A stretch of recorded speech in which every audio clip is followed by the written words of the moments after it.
Buenos días, hermanos. Volvemos al Evangelio de San Juan, al capítulo 16, está terminando, y dice así: En aquel tiempo le dicen sus discípulos a Jesús: ahora sí que hablas claro y no dices ninguna parábola. Sabemos ahora que lo sabes todo y no necesitas que nadie te pregunte. Por esto creemos que has salido de Dios. Jesús les respondió: ¿ahora creéis? Mirad que llega la hora, y ha llegado ya, en que os dispersaréis cada uno por vuestro lado y me dejaréis solo. Pero no estoy solo, porque el Padre está conmigo. Os he dicho estas cosas para que tengáis paz en mí. En el mundo tendréis tribulación, pero ánimo, yo he vencido al mundo. Palabra del Señor. Una palabra de esperanza. En estos días de tribulación, en estos días tan azarosos, acá en Chile, que no sabemos qué va a pasar después de estas elecciones que hubo ayer, en Colombia, todos los disturbios que hay, en Ecuador, en Brasil, en Venezuela, que sigue el caos tan disimulado, y en el mundo entero toda esta crisis que hay. Y el Señor nos está diciendo: ánimo, que yo he vencido al mundo. Es una palabra para alegrarnos, porque es verdad que en el mundo vamos a tener tribulaciones. De hecho, las tenemos. El Señor ya les había hablado y le decía que tenía que ir al Padre, y ellos dicen: ahora hablas claro, pero todavía no se dan cuenta de lo que está diciendo el Señor, porque todavía no tienen como metido dentro de sí este sufrimiento extraordinario de Dios, que para salvar al hombre no dudó en hacerse hombre y llegar hasta la muerte y muerte de cruz. Incluso el mismo Jesús, en un momento determinado, cuando ya está cerca, él tiene que librar un combate tremendo entre su deseo como ser humano de no pasar por esa cruz, no beber ese cáliz, y el querer hacer la voluntad del Padre. Gracias a Dios triunfó el querer hacer la voluntad del Padre. Y nosotros así tenemos un Salvador. Y por eso es que nosotros podemos vivir en la confianza total y absoluta que pase lo que pase, de trabajo, de salud, problemas familiares, cualquier problema, problemas políticos, lo que sea, pase lo que pase, nosotros podemos vivir en paz, porque sabemos que Jesucristo ha triunfado, que Jesucristo ha resucitado. Ha vencido a la muerte, ha vencido al mal, ha vencido al demonio. El demonio está dando los últimos coletazos, pero ya está vencido. En las palabras de hoy voy a leer un trocito de la carta de San Pablo, que es muy, muy interesante, que dice: Mientras Apolo estaba en Corinto, Pablo atravesó la meseta y llegó a Éfeso, y allí encontró unos discípulos. Y les preguntó: ¿recibisteis el Espíritu Santo al aceptar la fe? Y ellos contestaron: ni siquiera hemos oído hablar de un Espíritu Santo. ¿Qué bautismo habéis recibido? El de Juan. Ese bautismo era un bautismo de conversión, pero tenéis que bautizaros en el nombre de Jesucristo. Nosotros hemos recibido el bautismo en el nombre del Padre y del Hijo y del Espíritu Santo. Vale decir, no es el bautismo de Juan. Hemos recibido el auténtico bautismo. ¿Por qué el Espíritu no actúa en nosotros como actuaba en estos discípulos? ¿Qué dice la Escritura? Lo voy a leer. Al oír esto, se bautizaron en el nombre del Señor Jesús. Cuando Pablo les impuso las manos, bajó sobre ellos el Espíritu Santo y se pusieron a hablar en lenguas y a profetizar. Es decir, se produce un cambio real. ¿Por qué en nosotros no se ha producido ese cambio? Es por una cosa histórica. Nuestros padres se comprometieron por nosotros a entregarnos la fe. Nosotros recibimos ese bautismo desde pequeños, pero para que se actualizara necesitábamos la catequesis.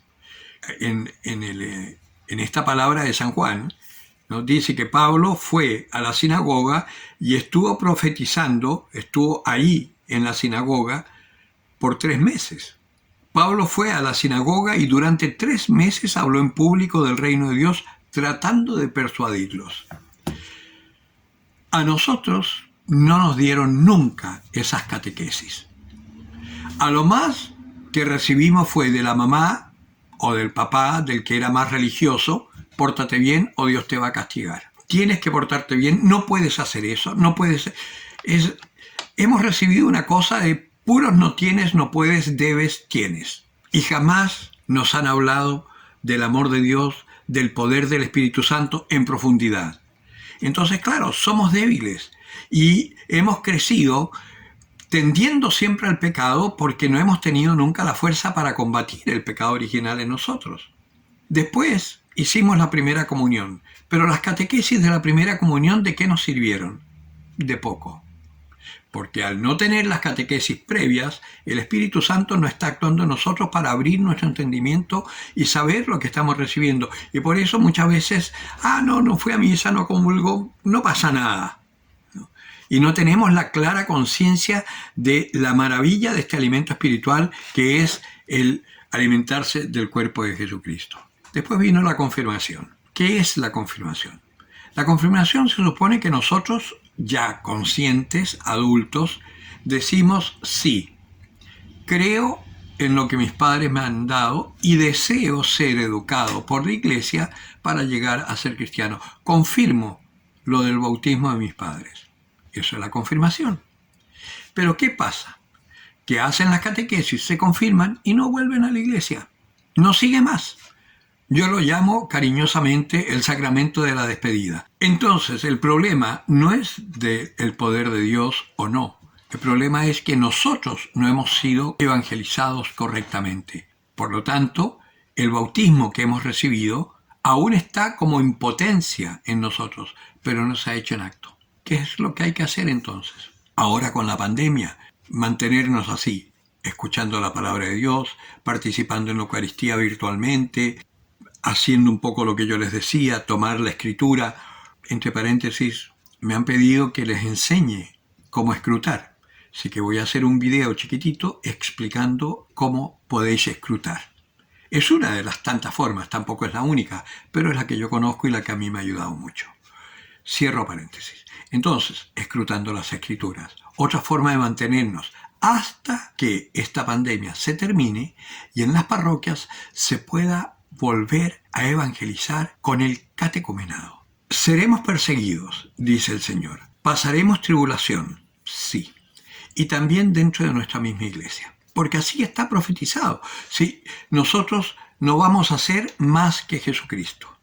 Si a Jesucristo lo persiguieron los fariseos, a nosotros nos van a perseguir los curas y los obispos. Pero no importa, porque el catecumenado es una pastoral, es la única pastoral que ha tenido la Iglesia desde siempre para precisamente preparar a los hombres para que el Espíritu Santo llegue a ellos. Es lo que hizo Jesucristo durante 3 años con sus discípulos. Es lo que hicieron los discípulos con sus discípulos y así se fue llevando de generación hasta el siglo III o IV. A partir de ese momento, cuando exactamente en el siglo IV con Constantino, en el año 314, cuando Constantino declara por decreto el cristianismo como la religión del imperio, los padres bautizaban de pequeños a los niños, de bebés. Desde entonces viene el bautizo de pequeño. Por supuesto que en esa época todavía quedaba mucho bautismo de adulto, por lo tanto el catecumenado se seguía dando a los adultos. Pero a los padres se les pedía que junto con los padrinos educaran en la fe a sus hijos cuando los niños ya tuviesen capacidad como para entender un poco. Vale decir, se partía la catequesis para los niños a partir de aproximadamente 5 o 6 años. Y duraba un tiempo largo. Hasta que venía, después de haber escuchado esa catequesis, el momento de la confirmación, 15, 16, 17 años, en donde el muchacho, ya consciente de lo que había recibido, quería ser formado como adulto. Hasta recibir, cuando hace el rito el obispo, al imponerle las manos, recibían el Espíritu Santo. ¿Qué sucedió? Que nos fuimos olvidando de esa catequesis y al final nosotros hicimos un rito pero que no produjo nada especial en nosotros. Ni siquiera nos dimos cuenta de lo que estábamos haciendo. Por eso es que San Juan XXIII, al llamar a concilio, quería que se reimplantara el catecumenado en la iglesia. El catecumenado nunca será un movimiento, siempre será una pastoral, que es para prepararte para que, llegado el momento, hagas tú conscientemente la renovación de tus promesas bautismales y, como dice la Escritura que para construir hay que destruir, hay un tiempo después de la renovación de las promesas bautismales en donde el Señor tiene que ir sacándote toda esa religiosidad natural que tienes para poder entrar en una fe verdadera. Y vale decir, se empieza un camino, por así decir, de ascensión, de subir, pero si el camino de descendimiento hasta llegar a la pila bautismal, tomar conciencia del pecado que nos domina y todo, costó tanto, porque el catecumenado es largo. En esa época se hacía 7, 8, 10 años. Ahora, por lo menos en el caso mío, fueron 23 años. Hasta que pude terminar y hacer la renovación de las promesas bautismales con todos mis hermanos de comunidad, que lo hicimos además en Israel, en el Jordán. Estoy hablando del año 2003. A partir de ese momento ha sido todo un proceso que no termina, de ir dejando lentamente que el Espíritu Santo actúe en mí. Vencer al hombre viejo es terrible, porque siempre quiere como volver a salir de la pila, volver a tomar aire, y ahí estamos, en este combate. Pero que el Espíritu Santo empieza a actuar es clarísimo, y poco a poco tú te vas sintiendo cada vez más libre, te sientes cada vez con más fuerza para combatir el mal que hay en ti, y con mucha fuerza y mucho valor para poder anunciar sin miedo el triunfo de Jesucristo sobre la muerte. Vale la pena intentar acercarse a una parroquia que tenga el neocatecumenado. Se llama neo porque es un catecumenado que se le da a los bautizados. Como decía Pablo VI, si es antes o después, da lo mismo. Lo importante es que se haga el catecumenado, para que así la Iglesia recupere la fuerza, la potencia original y pueda ser verdaderamente luz de las naciones, como decía el Concilio Vaticano II. Como dice Jesucristo, vosotros sois sal, sois luz, sois fermento para las naciones. Este tiempo de pandemia es espléndido para prepararnos y para despertar en nosotros el anhelo de ser verdaderamente cristianos. Y mientras tanto, como no se puede ir al templo, empieza a buscar. Tómate el trabajo de llamar por teléfono a las parroquias de tu barrio, de tu sector, de tu ciudad, a preguntar si hay neocatecumenado en ella. Y en cuanto se acabe la pandemia, te vas, porque el tiempo va a ser muy breve. Después vendrá la persecución. Así que, ánimo. Yo he vencido al mundo, dice el Señor. Nos perseguirán, no sé si nos llegarán a torturar o no, pero el Señor ha vencido al mundo. Preparémonos para vencer junto con Él. El que tenga oídos para oír, que oiga.